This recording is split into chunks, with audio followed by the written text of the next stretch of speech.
Hi മക്കളെ, നമ്മൾ surface ടെൻഷനെ പറ്റിയിട്ടാണ് നമ്മൾ സ്റ്റഡി ചെയ്യുന്നത്. സർഫസ് ടെൻഷൻ നമ്മൾ പറഞ്ഞല്ലോ. അപ്പം സർഫസ് ടെൻഷൻ എന്ന് പറഞ്ഞു കഴിഞ്ഞാൽ it is a property related to intermolecular attractive forces within a liquid. Okay, surface tension എന്ന് പറഞ്ഞാൽ എന്താണ്? അതൊരു അതെന്താണ്? Intermolecular attraction. കണ്ടോ, ഇൻ്റർ അല്ല, intermolecular attractive force within the liquid. നമുക്കറിയാം, ലിക്വിഡ് സാമ്പിളിനെ ഒരു ലിക്വിഡിനെ കൺസിഡർ ചെയ്യുക, ഒരു വാട്ടർ അല്ലെങ്കിൽ വേറെ അതുപോലെ ബന്ധപ്പെട്ടുള്ള വാട്ടറിനെ കൺസിഡർ ചെയ്യുക. ഇതിൽ രണ്ട് ടൈപ്പിലുള്ള മോളിക്യൂൾസ് കാണാം അല്ലേ? ഏതൊക്കെയാണ്? ഒന്ന് ബൾക്ക് മോളിക്യൂൾസും മറ്റൊന്ന് സർഫസിൽ കാണുന്ന മോളിക്യൂൾസും. എന്താണ് ഇവരുടെ പ്രത്യേകത? ബൾക്ക് മോളിക്യൂൾസിനെ സംബന്ധിച്ച് ഈ മോളിക്യൂളിനെ അടുത്തുള്ള മോളിക്യൂൾസുകൾ അട്രാക്റ്റ് ചെയ്യും അല്ലേ? പക്ഷേ ബൾക്ക് മോളിക്യൂൾസിൽ എങ്ങനെ അട്രാക്ഷൻ നടത്തി കഴിഞ്ഞാലും exact equal and opposite attraction കാരണം നെറ്റ് അട്രാക്ഷൻ ബൾക്ക് മോളിക്യൂൾസിൽ 0 ആയിരിക്കും. അപ്പം ബൾക്ക് മോളിക്യൂൾസിൻ്റെ കേസിൽ എന്താ പറഞ്ഞത്? ബൾക്ക് മോളിക്യൂൾസിൻ്റെ കേസിൽ when a molecule is situated in the interior of liquid at an instant feels no resultant attractive force on it അല്ലേ? എന്താ ഇതിൻ്റെ കാരണം? Because it is uniformly attracted by one another in all sides. Okay, so this effect is not observed in the surface molecule. In surface what is the conditions in surface molecule? In the case of molecules at the surface, it accept by some molecules present in the vapor above it, and it's attracted only by the molecules below it and the sides. ഇവിടെ നമുക്ക് കാണാൻ പറ്റുന്നത് എന്താണ്? സർഫസിൽ molecules ഉണ്ട്. ഈ സർഫസിലെ മോളിക്യൂൾസിനെ ഇങ്ങോട്ട് attract ചെയ്യുമ്പം ഇവൻ ഇങ്ങോട്ടും, ഇതിങ്ങോട്ട് വലിക്കും, ഇതിങ്ങോട്ട് വലിക്കും, ഇതിങ്ങോട്ട് വലിക്കും. എങ്ങോട്ടാണ് വലിക്കുന്നത്? മുകളിലേക്ക്. ഈ വലിയ ഓപ്പോസ് ചെയ്യാൻ ഇവിടെ എന്തെങ്കിലും മോളിക്യൂൾ ഉണ്ടോ? ഇല്ല, ആ വലിയ കിടക്കൂല. ഈ വരുന്ന അട്രാക്ഷൻ ഓപ്പോസ് ചെയ്യാൻ വേണ്ടി ഇവിടെ വേറെ ഏതെങ്കിലും മോളിക്യൂളോ ഫോഴ്സോ ഉണ്ടോ? ഇല്ല. അപ്പം അങ്ങനത്തെ കാരണം കൊണ്ട് സർഫസ് മോളിക്യൂൾസ് എപ്പോഴും ഡൗൺവേർഡ്സും, അതായത് താഴേക്കും താഴ്ഭാഗത്തേക്കും ഡൗൺവേർഡ്സ് ആയിട്ടും സൈഡ് വേയ്സ് ആയിട്ടും എന്ത് ചെയ്തുകൊണ്ടിരിക്കും? എപ്പോഴും മോർ സ്ട്രെച്ച്ഡ് ആയിരിക്കും, അട്രാക്റ്റഡ് ആയിട്ട് നിൽക്കും. അപ്പോൾ നമുക്ക് പറയാം, molecules at the surface are pulled down.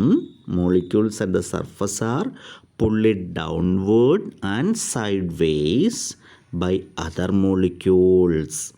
Okay, അപ്പം ഈ ഒരു ഇഫക്റ്റിനെ, സർഫസിലുണ്ടാകുന്ന ഈ ഒരു ഇഫക്റ്റ്, ഇപ്പം ഇങ്ങനെ സ്ട്രെച്ച് ചെയ്തുകൊണ്ടിരിക്കുമ്പം സർഫസ് എന്താണുള്ളത്? ഹൈലി സ്ട്രെയിൻഡ് ആയിട്ടാണ് നിൽക്കുന്നത് അല്ലേ? സർഫസ് വളരെയധികം ടെൻഷനിൽ നിൽക്കുകയാണ്, സ്ട്രെയിൻ അനുഭവിച്ച് നിൽക്കുകയാണ് ഈ പിടിച്ചുവലി കാരണം. നമ്മളൊരാൾ പിടിച്ചു വലിക്കുന്നത് ആലോചിച്ച് നോക്കൂ. അതുപോലെ ഈ പിടിച്ചുവലി കാരണം ഹൈലി സ്ട്രെയിൻഡ് ആയിട്ട് നിൽക്കുകയാണ്. സോ ഇതിനെയാണ് നമ്മൾ due to the resultant inward pull felt by the molecule at the surface, a liquid surface behaves as it were in a state of tension, like a stretched elastic film. So this property is referred to as what? Surface tension. ഇതിനെയാണ് നമ്മൾ surface tension എന്ന് വിളിക്കുന്നത്.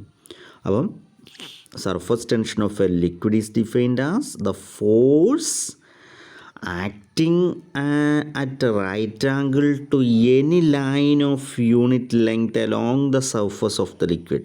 Okay, so the surface tension is defined as, mathematically നമുക്ക് define ചെയ്യാൻ പറ്റുന്നതാണ്, it is a force acting at a right angle to any lines of unit length along the surface of the liquid. നമ്മൾ കണ്ടു, force acting a unit ലെങ്ത്തിലേക്ക് force act ചെയ്യുന്നതാണ് അല്ലേ? അപ്പം unit length സൈഡ്സിലേക്ക് ഫോഴ്സ് ആക്ട് ചെയ്യുന്ന ഫിനോമിനയാണ് നമ്മൾ എന്ത് പറയുന്നത്, സർഫസ് ടെൻഷൻ എന്ന് നമ്മൾ പറയുന്നത്. അങ്ങനെയാണെങ്കിൽ സർഫസ് ടെൻഷൻ്റെ യൂണിറ്റ് എന്തായിരിക്കും, ന്യൂട്ടൺ മീറ്റർ ഇൻവേഴ്സ് ആണ്. അത് നമുക്ക് CJ16 ആണെങ്കിൽ 9 സെൻറ്റിമീറ്റർ ഇൻവേഴ്സ് എന്ന് പറയാം.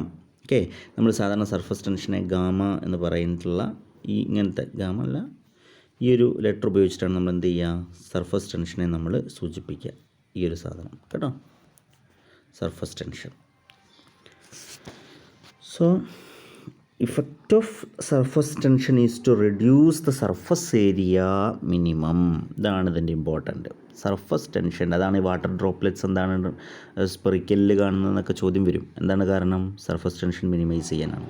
Surface tension, effect of surface tension is reduced. Surface tension reduce ചെയ്യാൻ വേണ്ടിയിട്ട് മോളിക്യൂൾ എങ്ങനെയാണ് നിൽക്കുക, it surface area is to minimise. Molecule അതിൻ്റെ സർഫസ് ഏരിയ മിനിമൈസ് ചെയ്യും. അതുകൊണ്ടാണ് if the surface area increases, എന്താ സംഭവിക്കുക, ഇൻക്രീസ് സർഫസ് ഏരിയ നമ്മൾ നടക്കണമെങ്കിൽ എന്താ സംഭവിക്കുക, work will have to done against the force of attraction surface tension. അപ്പോൾ obviously it require expenditure of energy increase ചെയ്യും. മാത്രമല്ല സർഫസ് എനർജി ഇൻക്രീസ് ചെയ്യുന്ന സർഫസ് ടെൻഷൻ ഇൻക്രീസ് ചെയ്യും. ഓക്കെ, അപ്പം സർഫസിലുള്ള പണിയെടുക്കാൻ വേണ്ടുന്ന സർഫസിനെ പിന്നെ the work or energy required to increase the surface area കേട്ടോ. സർഫസ് ഏരിയ ഇൻക്രീസ് ചെയ്യിക്കാൻ വേണ്ടിയിട്ട് നമ്മൾ ചെയ്യുന്ന വർക്കിനെ അല്ലെങ്കിൽ എനർജിയെ നമ്മൾ വിളിക്കുന്ന പേരാണെന്ത്, സർഫസ് എനർജി എന്ന് വിളിക്കുന്നത്. അതിൻ്റെ unit joule metre raise to -2 എന്നാണ്. ഓക്കെ, സോ ഇനി സർഫസ് ടെൻഷൻ എന്ന് പറഞ്ഞു കഴിഞ്ഞാൽ നമുക്കറിയാം എന്താണ്, it's a property related to intermolecular ഫോഴ്സസുമായിട്ട് റിലേറ്റ് ചെയ്തിട്ടുള്ളൊരു ടേമാണ് സർഫസ് ടെൻഷൻ എന്ന് പറയുന്നത്. അങ്ങനെയാണെങ്കിൽ ഗ്രേറ്റർ ദ ഇൻ്റർമോളിക്കുലാർ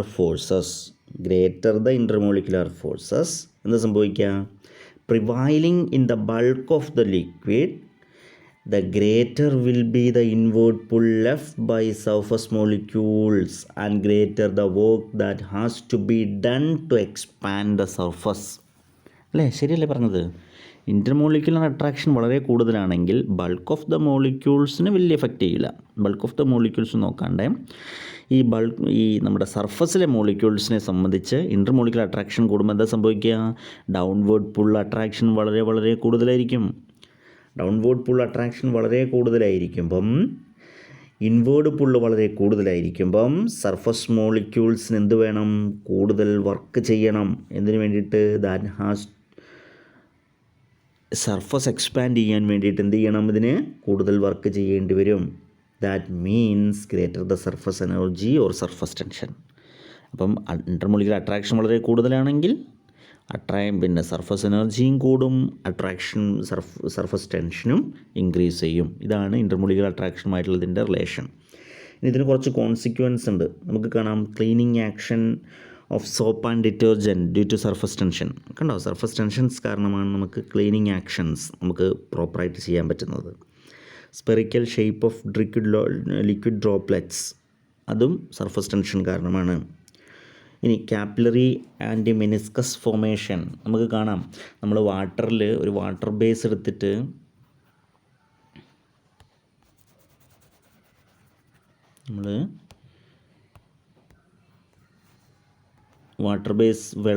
വെള്ളം എടുത്തിട്ട് ചെറിയൊരു കാപ്പിലറി ട്യൂബ് നോക്കുമ്പോൾ എന്താ മോനെ കാണാൻ പറ്റുക, ഈ കാപ്പിലറി റേസ് കാണാൻ വേണ്ടി പറ്റുമല്ലേ. അവിടെ നമുക്ക് മെനിസ്കസ് ഇങ്ങനെ കാണാം, ഇങ്ങനെ നിൽക്കുന്നതായിട്ട് കാണാം മെനിസ്കസ് ഇവിടെ. അപ്പം ഇത് നമ്മളെന്ത് വിളിക്കും, നമ്മൾ കാപ്പിലറി റേസ് എന്ന് പറയും. അത് കോൺകേവ് മെനിസ്കസ് ആയിരിക്കും. വാട്ടറിൽ അങ്ങനെയല്ല, ഇങ്ങനെയാണ് താഴേക്കാണ് ഉണ്ടാവുക. ഇങ്ങനെ നിൽക്കുന്ന കാണാം. This is the concave meniscus. അപ്പോൾ കോൺകേവ് കാപ്പിലറി റേസ് എന്നാണ് പറയുക. എന്നാൽ ഇതേപോലെ നമ്മൾ മെർക്കുറിയിലാണ് നമ്മൾ കാപ്പിലറി ഇട്ടെങ്കിൽ, ഇത് മെർക്കുറി ആണെങ്കിൽ, ഈ കാപ്പിലറി നമ്മൾ ഇട്ട് വെച്ചത് മെർക്കുറിയിലാണെങ്കിൽ എന്താ സംഭവിക്കുക, ഇവിടെ കാപ്പിലറി ഫോൾ കാണാം. ഇത് കാരണമായിട്ട് എന്താ സംഭവിക്കുക, ഈ സൈഡിൽ ഈ മെനിസ്കസ് താഴും, മനസ്സിലായില്ലേ? ഇങ്ങനെ നിൽക്കും, ഇങ്ങനെ മെനിസ്കസ് താഴ്ന്നു നിൽക്കും, കോൺവെക്സ് മെനിസ്കസ് നാം പറയാം. അപ്പം ഇതിൻ്റെയൊക്കെ കാരണം എന്താണ്? സർഫസ് ടെൻഷനാണ്. ഓക്കെ. ഇനി വാട്ടർ സ്പ്രെഡ് ചെയ്യും ഒഴിച്ചു കഴിഞ്ഞാൽ. എന്നാൽ മെർക്കുറി ആണെങ്കിൽ എന്ത് ചെയ്യും? ഒരു ഡ്രോപ്പായിട്ട് ഇങ്ങനെ കിടക്കുകയാണ് ചെയ്യുക. മെർക്കുറി ഡ്രോപ്പായിട്ടാണ് കിടക്കുക. ഇതെല്ലാം എന്താണ്? സർഫസ് ടെൻഷൻ്റെ കോൺസിക്വൻസസ് ആണ്. ഓക്കെ. ഇനി അടുത്ത പ്രോപ്പർട്ടിയാണ് വിസ്കോസിറ്റി എന്ന് പറയുന്നത്. അടുത്തത് നമ്മൾ പഠിക്കുന്നത് വിസ്കോസിറ്റി എന്ന് പറയുന്ന പ്രോപ്പർട്ടിയാണ്. എന്താണ് വിസ്കോസിറ്റി? നമുക്കറിയാം, വിസ്കോസിറ്റി എന്ന് പറഞ്ഞാൽ it's A liquid, it's a property of A liquid that internal resistance of flow, അല്ലേ? ഫ്ലോ ഒഴുകുന്നതിനുള്ള തടസ്സത്തിനെയാണ് നമ്മൾ എന്ത് വിളിക്കുക? വിസ്കോസിറ്റി എന്ന് പറയാം. ഒരു ഒഴുകുന്നതിനുള്ള തടസ്സത്തിനെയാണ് നമ്മൾ ഫ്ലോ ടു റെസിസ്റ്റ്, അല്ലെങ്കിൽ to resist flow is called what? Viscosity എന്ന് നമ്മൾ പറയുന്നത്, അല്ലേ? അപ്പം നമുക്കറിയാം, വെള്ളം, ആൽക്കഹോൾ, അല്ലെങ്കിൽ പെട്രോൾ, ഈതർ, ഇതൊക്കെ നമ്മളെന്താ സംഭവിക്കുക? ഇത് ലെസ് വിസ്കസ് ആണ്. It is flow easily. നമ്മളൊന്ന് ഒഴിച്ച് കഴിഞ്ഞാൽ മതി, ഒന്ന് തുറന്ന് വെച്ച് കഴിഞ്ഞാൽ മതി, അത് പെട്ടെന്ന് വേപ്പറൈസ് ചെയ്ത് പോകും. അല്ലെങ്കിൽ അത് നമ്മളൊരു സ്ലൈഡിലേക്ക് ഒഴിച്ച് കഴിഞ്ഞാൽ പെട്ടെന്ന് പരക്കും, അല്ലേ? What about honey or glycerol? എന്താ സംഭവിക്കുക? ഹണിയൊക്കെ നമ്മൾ ഒഴിച്ച് കഴിഞ്ഞാൽ, ഹണിയും വെള്ളം ഒഴിച്ച് കഴിഞ്ഞാൽ കൂടുതൽ സ്പീഡിൽ ഒഴുകി പോരുന്ന ആരാണ്? വെള്ളമായിരിക്കും, അല്ലേ? ഹണി പിന്നെയാണ് എത്തുക. അപ്പം ഇതിൻ്റെ ഫ്ലോ എന്ന് പറഞ്ഞു കഴിഞ്ഞാൽ അതെന്താണ്? നമ്മൾ ആ ഒരു സിസ്റ്റത്തിന് നമ്മൾ വിസ്കസ് ആണെന്ന് പറയാം. നമ്മളത് വിസ്കസ് ആണെന്നാണ് പറയാം. അപ്പം വിസ്കസ് ആവുമ്പം, ഇപ്പോൾ ഒരു സിസ്റ്റം വിസ്കസ് ആണെന്ന് പറഞ്ഞു കഴിഞ്ഞാൽ it is resistance to flow, അല്ലേ? റെസിസ്റ്റൻസ് ടു ഫ്ലോ എന്നാണ് പറയാം. അപ്പം the liquids which offer less resistance to flow are said to be less viscous, അല്ലെങ്കിൽ ലോ വിസ്കോസിറ്റി എന്ന് പറയും, അല്ലേ? ലെസ് റെസിസ്റ്റൻസ് ടു ഫ്ലോ ചെയ്യാൻ എന്താണ് ബുദ്ധിമുട്ട് കുറവാണ് എങ്കിൽ എന്ന് പറഞ്ഞാൽ, ഫ്ലോ ചെയ്യാൻ കഴിയുമെങ്കിൽ അത് വിസ്കോസിറ്റി കുറഞ്ഞ ലിക്വിഡ്സ് ആണെന്ന് പറയും. ഇനി liquids which offer greater resistance to flow, അങ്ങനെയാണെങ്കിലോ we said it is more viscous or it is high viscosity എന്ന് പറയും. ഓക്കെ, മനസ്സിലായി പറഞ്ഞത്? ഇനി നമുക്ക് വിസ്കോസിറ്റി ഒന്ന് വിഷ്വലൈസ് ചെയ്ത് നോക്കാൻ പറ്റുമോ നോക്കാം. അതായത് നമ്മളെപ്പോഴും ഇപ്പോൾ നമ്മളൊരു പൈപ്പ് എടുക്കുക. പൈപ്പ് ഇത് രണ്ടും സോളിഡ് സർഫസ് ആയിരിക്കുമല്ലോ. പൈപ്പിൻ്റെ രണ്ടറ്റം സോളിഡ് ഭാഗമായിരിക്കുമല്ലോ. സോളിഡ് ഭാഗത്ത് നമ്മൾ നോക്കുമ്പം അതിൻ്റെ വിസ്കോസിറ്റി എന്തായിരിക്കും? എക്സാക്ട്ലി 0 ആയിരിക്കും. ആ ഭാഗത്ത് വിസ്കോസിറ്റിയിലല്ല, ആ ഭാഗത്ത് ലിക്വിഡ്സിൻ്റെ മൂവ് ചെയ്യാൻ പറ്റത്തില്ല. ഓക്കെ, മൂവ് ചെയ്യാൻ വേണ്ടി പറ്റില്ല. അപ്പം ഈ ഇതിൻ്റെ സർഫസ് എന്ത് ചെയ്യും? സ്ട്രോങ് ആയിട്ടുള്ളൊരു ലെയറാണ്. അപ്പോൾ നമ്മൾ ലിക്വിഡ്സിൻ്റെ ഫ്ലോ നമ്മളെപ്പോഴും ലെയറുകളായിട്ടാണ് കൺസിഡർ ചെയ്യുന്നത്. ഓരോ ലെയറായിട്ട് ലിക്വിഡ്സ് നമ്മൾ ഓരോ ലെയറായിട്ട് കൺസിഡർ ചെയ്യുക. അപ്പോൾ ഫസ്റ്റ് ലെയർ, ലിക്വിഡ്സിൻ്റെ ഫസ്റ്റ് ലെയർ ഇങ്ങനെ പോകുമ്പം ഈ പറഞ്ഞ സോളിഡ് സർഫസ്, ഇവിടെയുള്ള ഈ ഒരു സോളിഡ് സർഫസ് കാരണം, ഈ ഒരു സോളിഡ് ബൗണ്ടറി കാരണം, surface or boundary, solid boundary എന്ത് ചെയ്യും? ഈ ലിക്വിഡിൻ്റെ ഫ്ലോയെ, ഈ ഫസ്റ്റ് ലെയറിൻ്റെ ഫ്ലോയെ തടസ്സപ്പെടുത്തും, ഇൻഹെറൻ്റ് ചെയ്യും. കാരണം ഇവൻ പിടിച്ചു വെക്കും. ഇവനൊരു backward force or repulsed force or opposite force exerted on this flow of liquid. അപ്പോൾ എന്താ സംഭവിക്കുക? ഈ stationary layer it will interact or interrupt with this flow of liquid. അപ്പോൾ എന്താ സംഭവിക്കുക വെച്ച് കഴിഞ്ഞാൽ ഇതിൻ്റെ ഫ്ലോയെ ഇവൻ തടസ്സപ്പെടുത്തും. നീ പോകണ്ട പറഞ്ഞിട്ട് ഇവനെ തടസ്സപ്പെടുത്തും. അപ്പോൾ ഇവിടെ സ്റ്റോപ്പ് ചെയ്യും. ഇതേപോലെ തന്നെയാണ് ഇവനും. ഇവിടുത്തെയും സ്റ്റേഷനറി ലെയർ തന്നെയല്ലേ. എന്നാൽ ഇനി ഇവനെ അടുത്ത ലെയറിനെ, അപ്പോൾ ലിക്വിഡിനെ ഫ്ലോയെ നമ്മൾ കൺസിഡർ ചെയ്യുന്ന ഓരോ ലെയറുകളായിട്ടാണ് നമ്മൾ കൺസിഡർ ചെയ്യുന്നത്. അടുത്ത ലെയർ ഇതിൻ്റെ മുകളിലുള്ള ലെയറാണ്. ഇതിനെ ഇൻട്രപ്റ്റ് ചെയ്യുന്നത് ആരാണ്? ഇതിന് തൊട്ട് താഴെയുള്ള ഈ ലെയറാണ്. അപ്പം ഈ ലെയറിൻ്റെ ഇൻട്രാക്ഷൻ തടസ്സം തടസ്സം ഈ ഒരു സ്റ്റേഷനറി ലെയറിനുണ്ടായ തടസ്സത്തിന് അത്രത്തോളം സ്ട്രോങ് ആവില്ല. മനസ്സിലായില്ല? അപ്പോൾ ഇവൻ കുറച്ചുകൂടി നീ പൊയ്ക്കോ എന്ന് പറഞ്ഞ് ഇവനെ വിടും. കുറച്ചുകൂടി അപ്പം വിസ്കോസിറ്റി കുറച്ച് കുറവായിരിക്കും. ലെയർ കൂടുമ്പോൾ വിസ്കോസിറ്റി കുറച്ച് കുറയും. അടുത്ത ലെയറിൽ കുറച്ചുകൂടി വിസ്കോസിറ്റി കുറവായിരിക്കും. ഓക്കെ, അപ്പം ട്യൂബിൻ്റെ ആ പൈപ്പിൻ്റെയൊക്കെ സെൻറ്ററിലേക്ക് എത്തുമ്പോൾ എന്തായിരിക്കും, വിസ്കോസിറ്റി മാക്സിമം ആയിരിക്കും, വിസ്കോസിറ്റി മിനിമം ആയിരിക്കും. വിസ്കോസിറ്റി മാക്സിമം സർഫസിലൂടെ ടച്ച് ചെയ്തിരിക്കുന്ന സർഫസിലായിരിക്കും. ഓക്കെ, അപ്പം ഇങ്ങനത്തെ ഫ്ലോയാണ് നമ്മൾ എന്ത് വിളിക്കുക, ലാമിനാർ ഫ്ലോ എന്ന് വിളിക്കുക. എന്താ വിളിക്കുക, അത് laminar or stream line flow എന്ന് വിളിക്കുക. Okay, laminar or stream line flow. ഇവിടെ നമ്മൾ ഓരോ ലെയേഴ്സ്, ലാമിന എന്ന് പറഞ്ഞ ലെയർ എന്നാണ് അർത്ഥം കേട്ടോ. ഓരോ ലെയറുകളായിട്ടാണ് നമ്മൾ ഫ്ലോ ചെയ്യുന്ന ലിക്വിഡ്സിനെ നമ്മൾ കൺസിഡർ ചെയ്യുന്നത്. അപ്പോൾ ലിക്വിഡ്സ് മാത്രമല്ല, ഫ്ലോയിങ് പ്രോപ്പർട്ടി ലിക്വിഡിനും ഗ്യാസസിനുള്ളതാണ് അല്ലേ. അപ്പം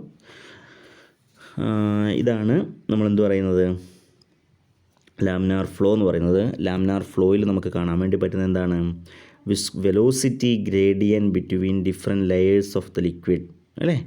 velocity gradient is different. Velocity gradient between different layers of the liquids are different. Okay, അപ്പോൾ velocity increases gradually with increase in distance from the stationary surface.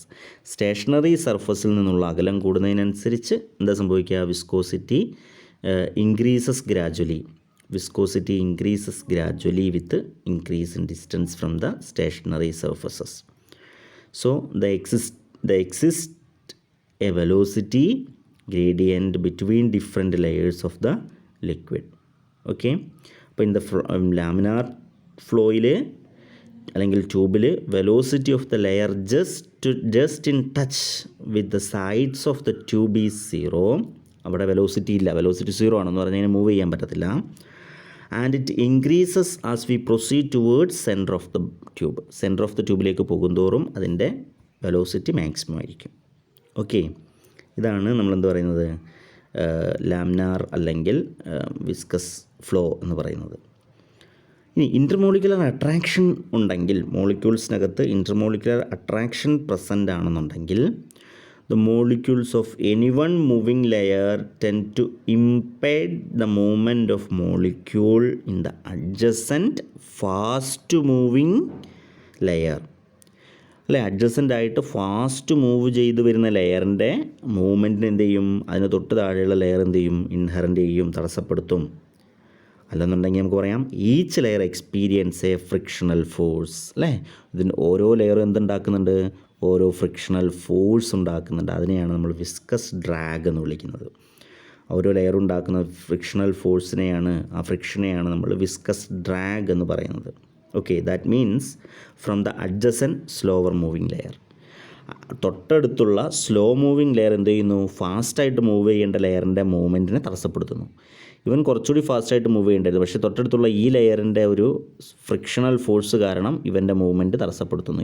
ഈ ലെയറിൻ്റെ അടുത്ത ഈ വലുതായിട്ട് മൂവ് ചെയ്യുന്നത് കുറച്ചുകൂടി നന്നായിട്ട് ഫ്ലോ ചെയ്യേണ്ടതായിരുന്നു, പക്ഷേ അവൻ്റെ മൂവ്മെൻറ്റിനെ ആര് തടസ്സപ്പെടുന്നു, തൊട്ടടുത്തുള്ള ലെയർ തടസ്സപ്പെടുത്തുന്നു.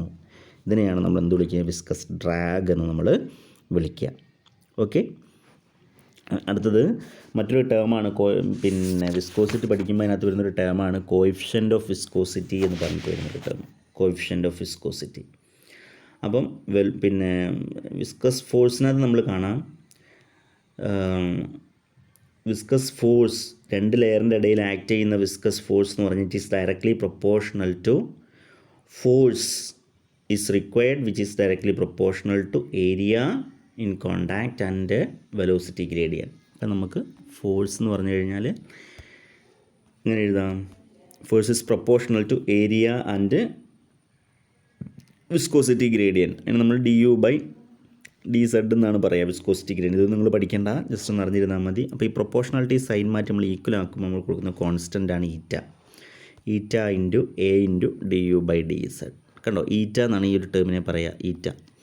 ഇതിനെയാണ് നമ്മൾ എന്ത് വിളിക്കുക, കോഎഫിഷ്യൻ്റ് ഓഫ് വിസ്കോസിറ്റി എന്ന് വിളിക്കുക.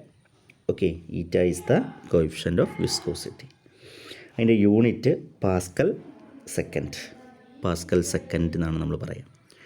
വിസ്കോസിറ്റിക്ക് നേരെ ഓപ്പോസിറ്റായിട്ട് വരുന്നൊരു കൺസെപ്റ്റാണ് fluidity. The reciprocal of viscosity is called what, fluidity. Fluidity is generally represented by the letter phi. Is equal to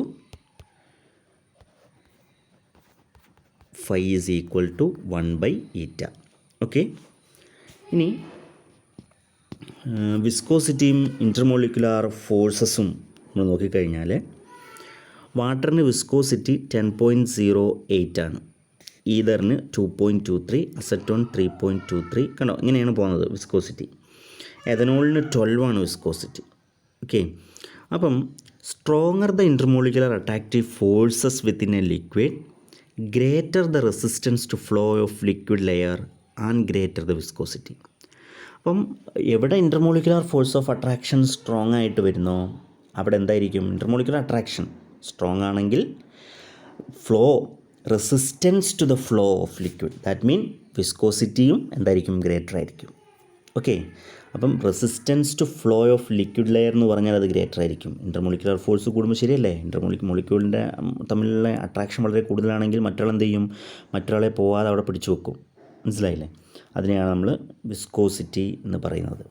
അപ്പം ഇൻ്റർമോളിക്കുലർ ഫോഴ്സ് കൂടുമ്പം വിസ്കോസിറ്റിയും കൂടും, ഇതാണ് ഓർക്കേണ്ടത്. നമുക്ക് കാണാം, സ്ട്രോങ് ഇൻ്റർമോളിക്കുലർ ഫോഴ്സുള്ള നമ്മുടെ സോൾവെൻറ്റിനുകൾക്കൊക്കെ തന്നെ വിസ്കോസിറ്റി വളരെ കൂടുതലായിരിക്കും. വാട്ടർ മോളിക്യൂൾ അല്ലേ, പിന്നെ എഥനോൾ, ആൽക്കഹോൾ, അനിലിൻ, അതുപോലെ തന്നെ നൈട്രോബെൻസീൻ, അസറ്റിക് ആസിഡ്, എഥിലീൻ ഗ്ലൈക്കോളിന് 200 വിസ്കോസിറ്റി ഏറ്റവും ഹൈ ആണ്. പിന്നെ ഗ്ലിസറോളിനോ 1000 ഉണ്ടാവും വിസ്കോസിറ്റി, 1×10⁴ സോ ഗ്ലിസറോളിൻ്റെ വിസ്കോസിറ്റി എന്ന് പറഞ്ഞാൽ അതിന് greater the attractive forces within the liquid എന്താ സംഭവിക്കുക, greater resistance to flow of liquid layer and greater the viscosity. Okay, ഇതാണ് അവിടെ സംഭവിക്കുക. Attractive force in the liquids are strong. The flow tendency of a mobile layer will be checked by the attractive force exerted by stationary layer. ഇതാവുമ്പം എന്ത് സംഭവിക്കും, it's increases the viscosity. Okay, viscosity effect ചെയ്യുന്ന ഫാക്ടേഴ്സാണ് as temperature decrease, viscosity of increasing temperature increase ചെയ്യുമ്പം viscosity decrease ചെയ്യും. ഇനി other substance, colloidal matter എന്തെങ്കിലുമൊക്കെ ഉണ്ടെങ്കിൽ വിസ്കോസിറ്റി ഇൻക്രീസ് ചെയ്യും. ഇനി in case of homologous series viscosity increase as molecular mass increase. Homologous series ആണെങ്കിൽ മോളിക്കുലർ മാസ് ഇൻക്രീസ് ചെയ്യുന്നതിനനുസരിച്ച് viscosity increase ചെയ്യും. Viscosity increase as branching of alkyl chain increase. Alkyl ചെയിൻ്റെ branching increase ചെയ്യുമ്പം viscosity increase ചെയ്യും. Viscosity increase due to intermolecular hydrogen bonding ഉണ്ടെങ്കിൽ വിസ്കോസിറ്റിയും increase ചെയ്യും. Okay, ഇത്രയുമാണ് നമ്മുടെ ചാപ്റ്റർ. സോ നമ്മളിനി അടുത്തത് 3rd സെമസ്റ്ററിലേക്ക് കിടക്കാം. ഓക്കെ.